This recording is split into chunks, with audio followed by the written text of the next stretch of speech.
jouer comme la ça. base de notre civilisation, enfin de nos systèmes politiques en particulier, depuis Locke à la fin du XVIIe, qui était un philosophe anglais, c'était l'une des bases importantes, c'était le droit de propriété. Parce qu'à partir du moment où vous avez une propriété, que vous êtes riche, vous avez ce que les Américains appellent avec énormément d'élégance le fuck you money, c'est-à-dire si quelqu'un vous embête, vous lui dites j'en ai rien à foutre de ce que tu fais, moi je me retire dans mes terres et puis je suis tranquille.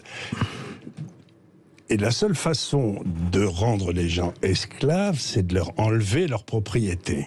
Donc il faut bien que vous rendiez compte que ça fait des années qu'on ronge le droit de propriété partout, petit à petit.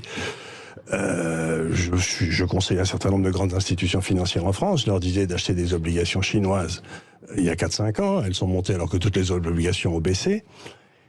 Et ils m'ont dit, je n'ai pas le droit. C'est-à-dire que le gouvernement s'est arrogé le droit de dire ce que les sociétés d'épargne doivent faire avec leur argent.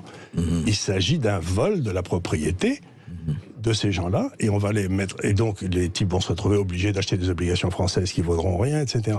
Donc le vrai problème que l'on a aujourd'hui, c'est que ce côté sacro-saint qui est dans la Constitution française, et dans le préambule, qui est le droit de propriété sur lequel il ne peut pas y avoir de liberté individuelle s'il n'y a pas de propriété individuelle. Mais et on est en train de l'attaquer. Et la meilleure façon de l'attaquer, c'est une guerre. Parce qu'à ce moment-là, vous dites, vous êtes un salaud parce que vous ne voulez pas défendre le pays. Et ce que dit Chantal par rapport à la phrase d'Emmanuel Macron sur l'économie guerre et ce qui se passe en Espagne, c'est exactement ça. C'est-à-dire qu'ils vont nous coller dans une guerre pour pouvoir mieux nous piller. C'est ce qui me fait peur. C'est que je sens chez eux... D'abord, ils n'ont aucune culture historique. Ils n'ont aucune culture philosophique. Ils n'ont aucune culture scientifique. Vous parlez des princes qui nous gouvernent. Des princes qui nous gouvernent. Et autrefois... Qu'on le veuille ou non, si vous voulez, quand De Gaulle était là, les gars qui étaient dans les postes techniques, c'était des corps des mines. Donc ils savaient faire une règle de 3, quoi. Maintenant, c'est des inspecteurs des finances et des gars qui ont fait Sciences Po, et ils savent pas faire une règle de 3. Donc ce que j'essaye de dire, c'est que nous avons une élite aujourd'hui qui est d'une pauvreté intellectuelle. Ouais, terrible. J'ai appelé ça l'ineptocratie. On est en pleine ineptocratie. Alors justement, on va avoir des auditeurs. Je pense qu'il y a des auditeurs qui nous attendent. Joseph. Oui, alors le prochain auditeur du coup qui va nous appeler, on vous le rappelle bien évidemment, vous pouvez bien évidemment nous appeler au 0826 300 300 et c'est Pierre qui nous appelle. Bonjour Pierre. Pierre, bonjour. On vous écoute. Bonjour André, bonjour Charles. Charles Gave, bravo pour ce que vous faites, je vous suis depuis longtemps. Et vous n'êtes pas le seul. Allez-y Pierre. Alors, avant de démarrer, vous ferez mes amitiés à votre fille que je suis également. J'aime beaucoup l'Institut des Libertés, puis une caresse au DAF. Très bien. Le DAF, c'est le clébard. Il est sympathique comme tout. Je suis un ancien maître chien, moi je connais tout ça. Alors Pierre, sincèrement, ça fait peur parce que le matin, c'est dur de se lever, d'avoir encore la motivation. Heureusement que la valeur travail m'anime. Mais en fait, on sait ce qui se passe, on sait ce qui va arriver quand on vous écoute. Et franchement, votre seul défaut, c'est de ne pas être hors allemand pour prendre l'économie française en main. Il n'en veut pas, il n'en veut pas. Ouais, je sais bien. C'est difficile de naviguer avec un paquebot qui est déjà coulé. En fait, moi, la question... C'est vrai, ça. La question, Monsieur Gave, c'est de se dire, on sait où ça va, on sait que ça va s'écrouler. Et en fait, ma question, moi, je pense qu'il faut que ça soit rapide. Plus ça va être long, plus le peuple français, les classes moyennes et tout le monde va souffrir. Je voudrais savoir ce que vous en pensez. Moi, j'espère que ce sera très très court. Vous savez, c'est ce que disent les Allemands qui ont l'habitude, qui ont le sens de l'humour, comme chacun sait. Ils ont une phrase que j'aime beaucoup. Ils disent, il vaut mieux une fin horrible qu'une horreur sans fin. Sans fin, oui. Eh ben, je crois donc, je suis d'accord. Mais en l'occurrence, à votre avis, là, personne ne peut prévoir l'avenir. Si on pouvait prévoir l'avenir, le socialisme marcherait, on sait tous qu'il ne marche pas.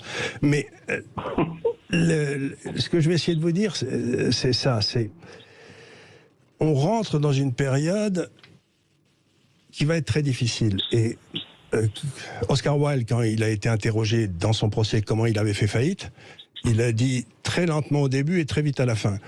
Et c'est ce que j'espère, c'est-à-dire cette espèce de lente dégradation, ce lent étouffement dont on souffre tous. La seule chose qu'on doit faire, c'est de se débarrasser de cette classe. Cette classe Dirigeante, vous voulez dire, Dirigeante. Il faut changer de dirigeant, quoi. Il faut changer d'élite. Il faut une élite, mais il faut changer d'élite. Celle-là n'est pas une élite, c'est devenu une noblesse à la place d'être une élite. Donc, j'espère que ça va se passer vite, mais je ne sais pas, parce que personne ne peut le savoir. Mais par contre, il faut en tout cas...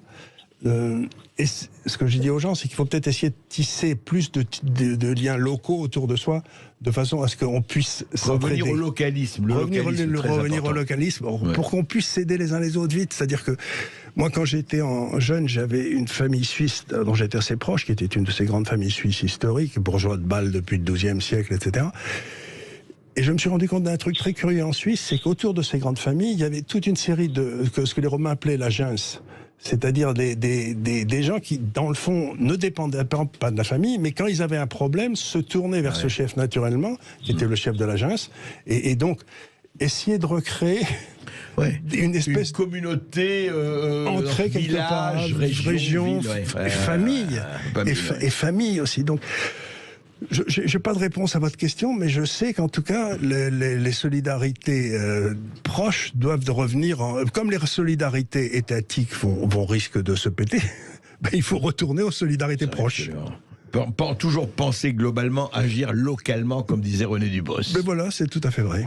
Joseph. Merci beaucoup Pierre qui nous appelait de l'Ain. On vous rappelle, vous pouvez continuer à nous appeler au 0826 300 300, comme l'a fait César qui nous appelle de Bayonne. Bonjour César. Bonjour César. Bonjour à tous. Alors bonjour Emmanuel, bonjour André Berkoff et bonjour Charles Gave et tous les autres. Et je vous en veux pas d'être de Bayonne, hein. Puisque moi je suis Biarritz, vous savez. Il est de Biarritz, Non, Biarritz pour le rugby, on parle de choses sérieuses. Ah oui, d'accord, parce que je vous ai jamais vu sur Biarritz, c'est pour ça. Alors, juste pour dire, André Berkoff, vraiment, votre jingle, il est super drôle. Je voulais le dire, qu'est-ce qu'on rigole avec vous, c'est vraiment super sympa. Et merci d'apporter autant de rire, voilà, c'est juste pour dire ça. Merci. Merci. Parce que le rire, c'est très bon pour l'esprit, donc voilà. Ah, très, très, indispensable. Et alors, juste pour dire, je suis très content donc de parler à Charles Gave. Moi, je voudrais juste lui dire un petit conseil. Il en fait ce qu'il veut, mais c'est juste pour lui dire, parce que moi, j'aime beaucoup ce qu'il fait.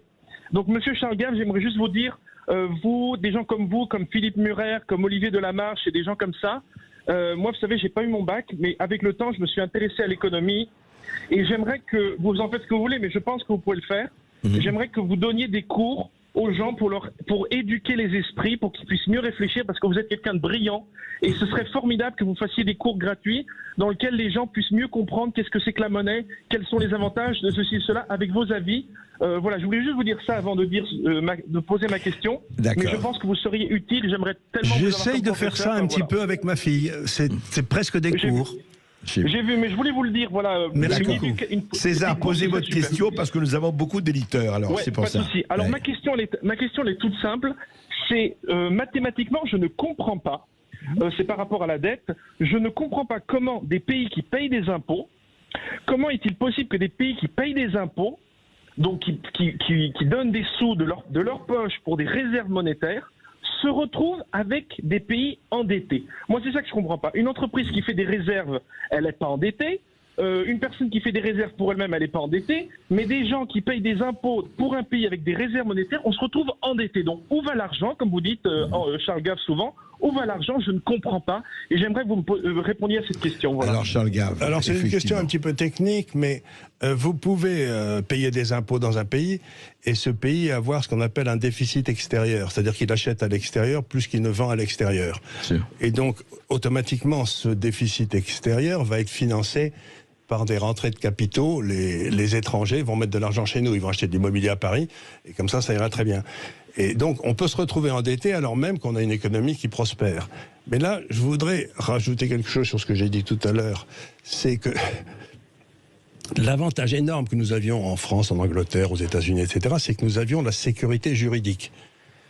Ça veut dire la sécurité juridique, c'est-à-dire que si vous étiez un oligarque russe, que vous achetiez un club de football, il était à vous. Et on n'allait pas vous le piquer.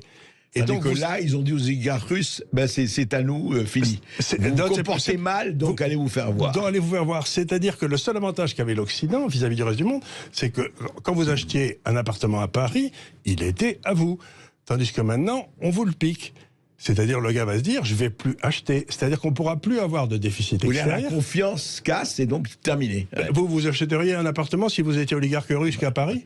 C'est clair. Ben non. Et donc, vous allez mettre votre argent où? Vous voulez dire qu'avant, même s'il y avait guerre, même s'il y avait conflit, c'était à vous. C'était à vous. C'était à vous. Et il y avait ce qu'on appelait en droit anglais le due process, c'est-à-dire pour vous le piquer, il fallait 10 ans de procès comme on a. Et bien maintenant, c'est fini. C'est-à-dire qu'on va être obligé maintenant. Ce qu'on faisait, c'est qu'on leur vendait nos actifs, notre immobilier, hors de prix, et on achetait leurs produits sous-cotés, vous voyez. Et donc, ça marchait très bien pour nous. Mais maintenant, ce qui va se passer, c'est qu'on va devoir acheter leurs produits à leur vrai prix et qu'ils vont plus acheter nos produits surcotés. Ouais, donc, on va avoir une baisse du niveau de vie phénoménale. C'est clair.